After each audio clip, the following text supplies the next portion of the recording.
Spider-Man, Spider-Man. I must say, the old Spidey song, updated with like the score and everything, I dug it. I dug it.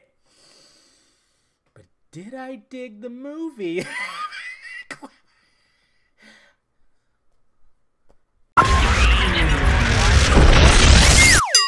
What's happening, film friends? David the Film Junkie here, bringing you a film review of Spider-Man Homecoming. That's right, finally! I've been looking forward to this movie, one of my, probably in my top 5. Looking forward to it because, you know, when it comes to Marvel characters, Spider-Man has always been one of my top Marvel characters. I mean, that's just because I watched the cartoon and, you know, I collected some of the comic books and stuff.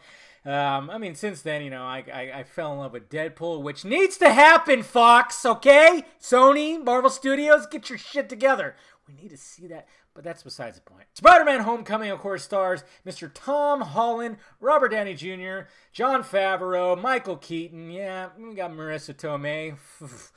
Oh, Marissa Tomei, so hot. And it's directed by John Watts. And this time around, we have Peter Parker, who's just an anxious little 15-year-old, okay? He's getting younger, but I dug this. I dug that. Some people have a problem with it. Even people that aren't, like, familiar with, like, you know, the story arc, you know? They didn't collect the comic books and everything. They didn't like the fact that, oh, yeah, he's like a kid. He's just so young. And I'm like, well, that's how he's supposed to start, you know? Tobey Maguire was goddamn 30 years old, and he was playing a high school student. Same with Andrew Garfield, like, in his late 20s.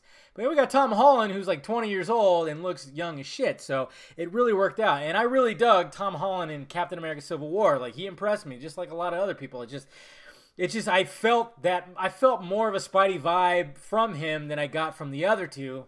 Sad to say, guys. I know some people aren't going to agree with that, but that's fine. It's just my opinion. So in Spider-Man Homecoming, we have, it follows the events after Civil War, basically.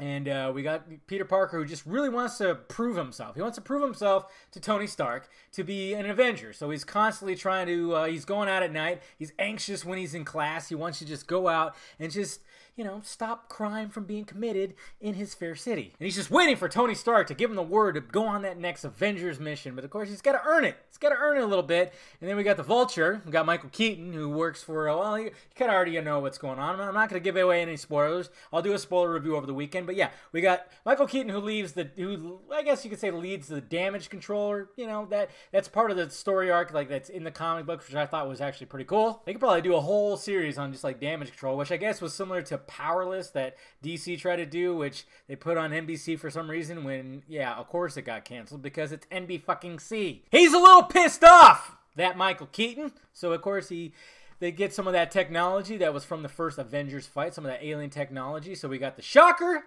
not that one. We got the Shocker, we got the Vulture, of course, Michael Keaton, and there's just, you know, he's just trying to keep his business afloat by, you know, causing some bad shit. So Peter Parker continues on to try to impress Tony Stark and stop the Vulture. So what did I think of Spider-Man Homecoming? Liked it a lot. Didn't love it. Slightly disappointed, not gonna lie. There was just, you know, when it came to like the first half of the movie, I was kind of going, okay, yeah, this is good. You know, it definitely, I mean, a lot of people, a lot of critics and everything, and I'm not gonna use the word fun, guys.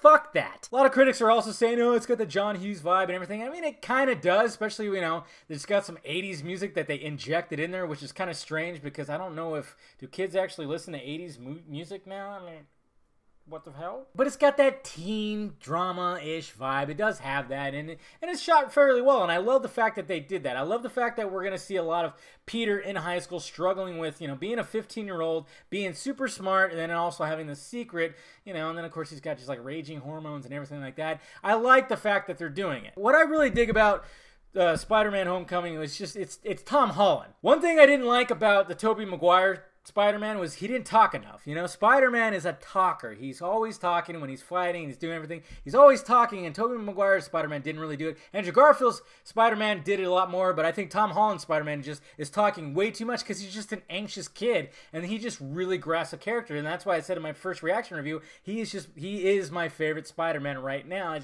It's just the way it is. I was really worried about Tony Stark being in it too much, but I don't think he was. I think it was a perfect amount. I honestly do. I mean, he was in there just enough, and, you know, acting like the mentor, acting like the father figure. It worked. It really worked, and it's not overbearing, and, you know, there's some things in there, like in the trailer, that they just did for money shots in the trailer, and you kind of go, oh, okay, so I gotcha. Michael Keaton as the villain. You know that Marvel Studios always struggles with their villains, and you know what? He's up there. He's up there. He's better than most. That's for sure. Never going to be better than Loki, and I'm wondering how Andy Serkis is going to be. I think he's going to get up there too, but Michael Keaton did a really good job. I liked, you understood why he was doing it, and there's also like a nice little twist that goes on in the movie. I won't say anything. Like I said, spoiler review over the weekend, that it caught me by surprise, and that's when when that happened, like I really got giddy more about the movie than I say. Was it like? I'm trying to figure out when that was. Was that the halfway point when I think I started getting giddy, before that. But what I really liked, I liked the fact that, Peter is really struggling. He's trying to impress Tony Stark. He's got this new suit, and we already saw in the trailer, because they gave away a little too much, that Tony takes the suit away for, a little bit, and I like the fact that they did that, because he's just really struggling with himself. And, a lot of people are going, okay, is it going to be better than Spider-Man 2? No, it's not. It's definitely not better than Spider-Man 2, but it is better than, I would say, the rest of the Spider-Man movies. There's so many. All the other characters did fairly well, like Ned, his best friend, but I did not, and I knew I wasn't going to, the Zendaya character, Michelle. I did not like her character. I just didn't. I didn't like the way she portrayed it. I didn't like the character at all. I mean, I just didn't like her, and, I'll talk about more of that in the spoiler review, but it's just, I just wasn't really digging it. But all the other characters, even Flash Thompson was not as bullyish as he's been perceived before, but, it was something different. I understand that they were trying to do their best and not...